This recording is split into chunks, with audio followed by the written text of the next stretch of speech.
5 തലമുറകളായി നിങ്ങൾക്കൊപ്പം PRS hospital. ഒരു വശത്ത് വ്യവസായ സൗഹൃദമാക്കുവാനുള്ള നീക്കങ്ങൾ, പി രാജീവിനെ പോലെയുള്ള താത്വികനായിട്ടുള്ള അല്ലെങ്കിൽ EMS കഴിഞ്ഞാൽ ദേശാഭിമാനി റെസിഡന്റ് എഡിറ്ററൊക്കെയായി വലിയ താത്വിക ആചാര്യനായി നിൽക്കുന്ന പി രാജീവിൻ്റെ വ്യവസായ മന്ത്രിയുള്ള ഒരു നാട്. മറുവശത്ത് ആരെങ്കിലും എന്തെങ്കിലുമൊക്കെ വ്യവസായമോ സ്ഥാപനം തുടങ്ങിയാൽ അവർക്ക് വലിയ ബുദ്ധിമുട്ട്. ഇവിടെ ഞാൻ പറഞ്ഞു വരുന്നത് കൃഷ്ണകുമാറിൻ്റെ കാര്യമാണ്. ഇപ്പോൾ അവസാനം കേൾക്കുന്നതനുസരിച്ച് അദ്ദേഹത്തിൻ്റെ FIR ഇട്ടിട്ടുണ്ടെങ്കിൽ FIR ലഭ്യമല്ല. സാധാരണ FIR ഫസ്റ്റ് ഇൻഫർമേഷൻ റിപ്പോർട്ട് എന്ന് പറഞ്ഞ FIR ഇട്ട് കഴിഞ്ഞാൽ അത് പബ്ലിക്ക് ലഭ്യമാകും. അത് ആര് ചോദിച്ചാലും കിട്ടുന്നതാണ്. ഏത് കേസിലും FIR ഇട്ട് കഴിഞ്ഞാലും അല്ലെങ്കിൽ കോടതി ഓർഡർ ഇട്ട് കഴിഞ്ഞാൽ നിമിഷങ്ങൾക്കുള്ളിൽ ചാനലുകൾ കിട്ടുന്നതാണ്. ഇദ്ദേഹത്തിൻ്റെ FIR ഇട്ടിട്ടും ഇതുവരെ പുറത്ത് വന്നിട്ടില്ല. മാത്രമല്ല 7 കേസാണ്, 7 വകുപ്പുകളാണ് അദ്ദേഹത്തിൻ്റെ കുടുംബത്തിൻ്റെ പുറത്ത്, 6 പേരുടെ 4 മക്കളുടെയും അച്ഛൻ്റെ അമ്മയുടെയും പുറത്ത് 7 വകുപ്പുകളാണ് ചുമത്തിയിരിക്കുന്നത് അറിയുന്നു. 3 മാസം മുതൽ 7 വർഷം വരെയുള്ള വകുപ്പുകൾ, ചില 9 വർഷം വരെയുള്ള വകുപ്പുകൾ എല്ലാം കൂടി കണക്കൂട്ടിയാൽ ഒരു 23 വർഷം അവരകത്ത് കിടക്കണം. ഇതെന്താണ്? അവരുടെ സ്ഥാപനം തുടങ്ങി. കൃഷ്ണകുമാറിൻ്റെ മകളൊരു സ്ഥാപനം തുടങ്ങി. ആ സ്ഥാപനം ഒരു ജുവലറിയായി ബന്ധപ്പെട്ട സ്ഥാപനത്തിൽ അവിടെ ആളുകളെ പോസ്റ്റ് ചെയ്തു. ജാതിയും മതവും നോക്കാതെയൊക്കെ ആളുകളെ വെച്ചു. ആ വച്ച പെൺകുട്ടികൾ അവരെ ചീറ്റ് ചെയ്തു, മുതലാളിയെ ചീറ്റ് ചെയ്തിട്ട് അത് കണ്ടുപിടിച്ചപ്പോൾ കുറേ പണം കൊടുത്തു.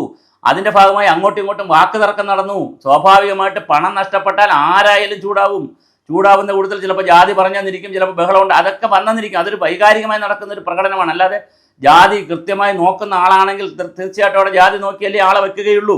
അദ്ദേഹം നായരാണ്, നായർകാരല്ലേ വയ്ക്കുള്ളൂ. ഇനി അദ്ദേഹത്തിൻ്റെ ഭാര്യ ഈഴവയാണ്, മകൾ ബ്രാഹ്മണനെ കെട്ടിയതെല്ലാം അവർ പറഞ്ഞതാണ്. അങ്ങനെ ഏതെങ്കിലുമൊക്കെ സമുദായത്തിൽപ്പെട്ട ആളുകളെ അല്ലേ അവിടെ വയ്ക്കുകയുള്ളൂ.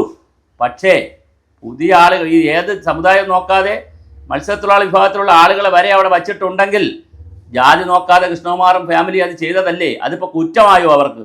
അങ്ങനെ പണം അവിടെ നിന്ന് അടിച്ചുമാറ്റി, QR കോഡ് വഴിയും അല്ലാതെയും അടിച്ചുമാറ്റി, സാധനങ്ങൾ അടിച്ചുമാറ്റി കണ്ടുപിടിക്കപ്പെട്ടപ്പോൾ തെളിവ് സഹിതം എല്ലാം കൃഷ്ണകുമാറാണ് ആദ്യം കൊണ്ട് കേസ് കൊടുക്കുന്നത്. കൃഷ്ണകുമാർ ആദ്യം കൊണ്ട് കേസ് കൊടുക്കുമ്പോൾ ഇവരെ ബാങ്ക് സ്റ്റേറ്റ്മെൻറ്റ് ഒന്ന് വിളിച്ചു വരുത്തിയാൽ തീരാവുന്ന വിഷയമല്ലേ ഉള്ളൂ. ചാനലുകളിലും സാറ്റലൈറ്റ് ചാനലുകളിലും പത്രങ്ങളിലും എല്ലാം കൃഷ്ണകുമാർ വന്ന് മകളും പറയുന്നുണ്ട്, ഇത് നിങ്ങളെ ബാങ്ക് സ്റ്റേറ്റ്മെൻറ്റ് വിളിക്കൂ. ബാങ്ക് സ്റ്റേറ്റ്മെൻറ്റ് വിളിച്ച് അതിൽ QR കോഡ് വഴി എത്ര രൂപ മാറിയിട്ടുണ്ടെന്ന് നോക്കൂ, അവരുടെ ശമ്പളവും കൂടി ഒന്ന് ടാലി ചെയ്ത് നോക്കൂ.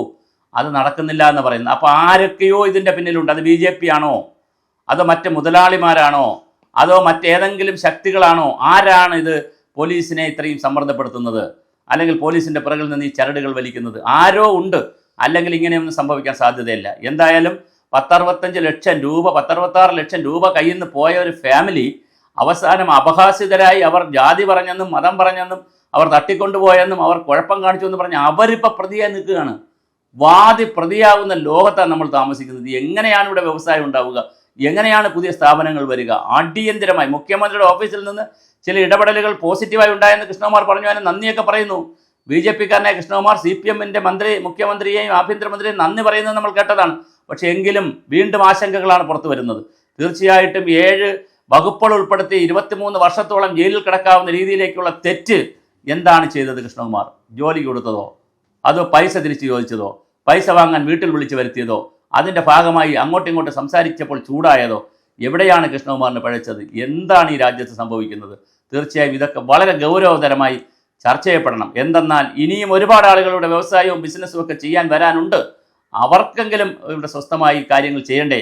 ഇത് തീർച്ചയായും ഗവൺമെൻറ് വളരെ അടിയന്തരമായി ഇത് കൈകാര്യം ചെയ്യണം. ഈ വാർത്തകളൊക്കെ കേൾക്കുമ്പോൾ അറിയാതെ ഞെട്ടലും എന്താ പറയുക, ഒരുതരം പ്രതിഷേധവും എല്ലാമാണ് ഉണ്ടാകുന്നത്. തീർച്ചയായും ഇതിലൊരു നീതി ഉണ്ടാകുമെന്ന് തന്നെ നമുക്ക് പ്രതീക്ഷിക്കാം.